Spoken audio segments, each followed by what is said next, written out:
और इस बीच देखिए जानकारी सामने आ रही है कि इजराइल के तेल अवीव में एक बार फिर से सायरन बजने की आवाज सुनाई दी है, क्योंकि लगातार यहां पे मिसाइल्स लॉन्च की जा रही है, ड्रोन अटैक्स हो रहे हैं और जानकारी सामने आ रही है जहां ईरान और हिजबुल्लाह ने मिसाइल्स दागी हैं इजराइल में। एक बार फिर से सायरन बजाए गए, सायरन बजाने के बाद अफरा तफरी मच गई, लोग बंकर्स में छिपने के लिए मजबूर हो गए और भागते हुए नजर आए हैं। अफरा तफरी के बीच में लोग एक सटीक ठिकाना ढूंढ रहे थे, एक सेफ स्पेस ढूंढ रहे थे और तेल अवीव से ये तस्वीरें सामने आई। देखिए किस तरीके से लोग भागते हुए नजर आ रहे।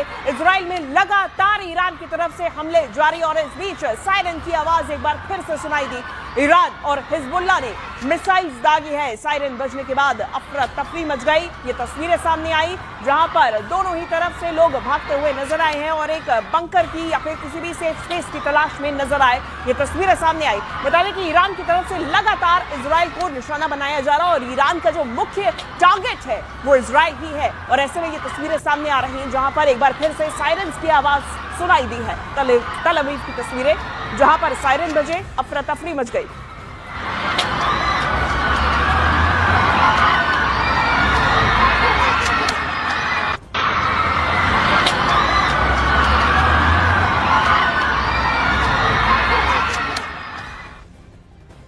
तो ईरान की हाइपरसोनिक फतह और लंबी रेंज की मिसाइल्स इजराइल के डिफेंस सिस्टम को कड़ी चुनौती दे रही हैं, जबकि नेतन्याहू जवाबी आक्रामक रणनीति पर दांव लगा रहे हैं। लेकिन सवाल है कि क्या थाड और आयरन डोम मिलकर इस मिसाइल तूफान को रोक पाएंगे?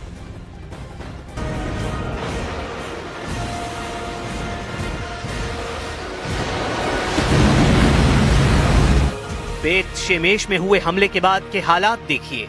यहाँ ऐसी तबाही हुई और इतनी जान गई कि तेल अवीव से लेकर वॉशिंगटन डीसी तक हड़कंप मच गया। यहाँ पर मिसाइल गिरी तो बंकर तक फटकर तबाह हो गया और वहाँ मौजूद कई लोग मारे गए। इजराइल को सबसे ज्यादा दहलाने वाली फतह मिसाइल नेतन्याहू के लिए बहुत बड़ी चुनौती बन चुकी है। ईरान की फतह एक हाइपरसोनिक मिसाइल है जिसकी रेंज 1400 से 1500 किलोमीटर बताई जाती है।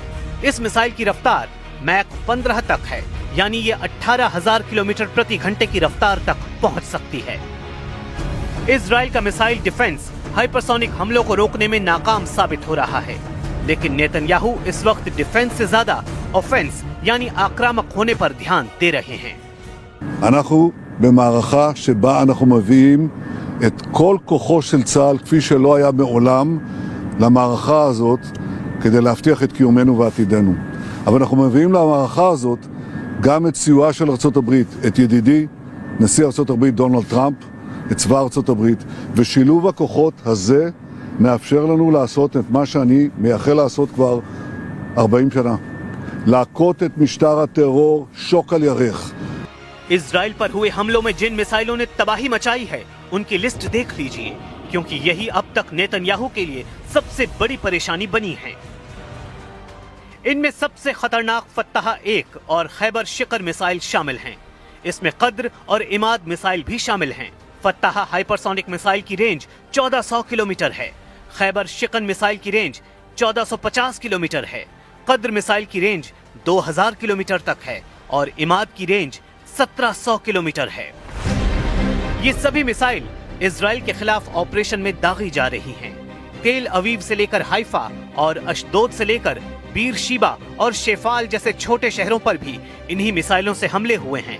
इसलिए ईरान के कमांडर जो वार्निंग दे रहे हैं उसे इजराइल बिल्कुल भी हल्के में नहीं ले सकता। ईरान के मिसाइल गोदाम लगातार एक्टिव हैं और उसके लॉन्च पैड लगातार रीलोड किए जा रहे हैं। इनमें सबसे ज्यादा खतरनाक है ईरान की फतह मिसाइल। फतह की खासियत है ये तेज रफ्तार के साथ अपनी दिशा भी बदलती है, यानी एक ट्रेजेक्टरी में हमला नहीं करती। ये पृथ्वी के वायुमंडल के अंदर और बाहर सभी दिशाओं से गुजर सकती है और जब टारगेट पर हमला करती है तो इसकी रफ्तार इतनी ज्यादा होती है कि दुश्मन का इसे देखना भी मुश्किल है।